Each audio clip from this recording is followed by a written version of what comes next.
SCB medical रे जो प्रकार भाव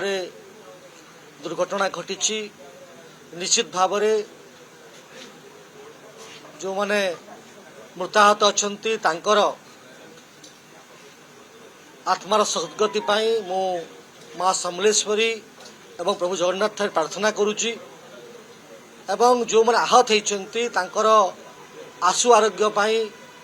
विश्व नियंत्रक प्रार्थना करुच्ची। यह एक दुखदपूर्ण घटना एथिरे किसी भाईबार नहीं किंतु जो बड़ी भाव माननीय मुख्यमंत्री घटनार खबर पाइला परे भोर 4टा बेलू जाइकरी एससीबी पहुँचवा एससीबी रे तुरंत एक्शन हवा एवं एक कमिटी गठन हवा ताकू नेइकरी जे कौ बड़ी भाव दुर्घटना घटिला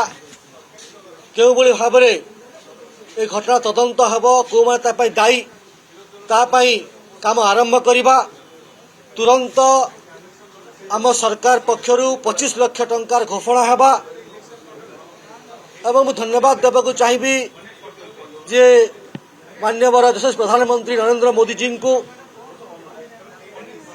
जेपी नड्डा जी जे कि माननीय केंद्रीय हेल्थ मिनिस्टर अच्छा आमर ओडिया माटीर झील राष्ट्रपति द्रौपदी मुर्मू महाशया ये समस्ते यहाँ नहीं समस्ते व्यतिव्यस्त अच्छा व्यग्र अच्छा पीएम रिलीफ फंड रु 2 लाख टंका निश्चित भाव में देवार घोषणा करा धन्यवाद देवी से माननीय प्रधानमंत्री को जे से निश्चित भाव एप्रति कनसर्न अच्छा सरकार सांगरे माननीय मुख्यमंत्री सांगरे कथबार्ता कर माननीय स्वास्थ्य मंत्री आज गृह विवृत्ति रखिंट जे सरकार पक्षर कौन सब पदक्षेप नि किभली भाव व्यवस्था सुधार आसपाई आमे 2025-26 आर्थिक वर्ष डिफरेंट हेड रे ए जो फायर इंसिडेंट को कंट्रोल करने काम करुचे 2025-26 रे पाखापाखि 320 कोटी टंकार बजेट प्रोविजन होता है ए वर्ष 26-27 400 कोटी टंकार व्यय अटकल होती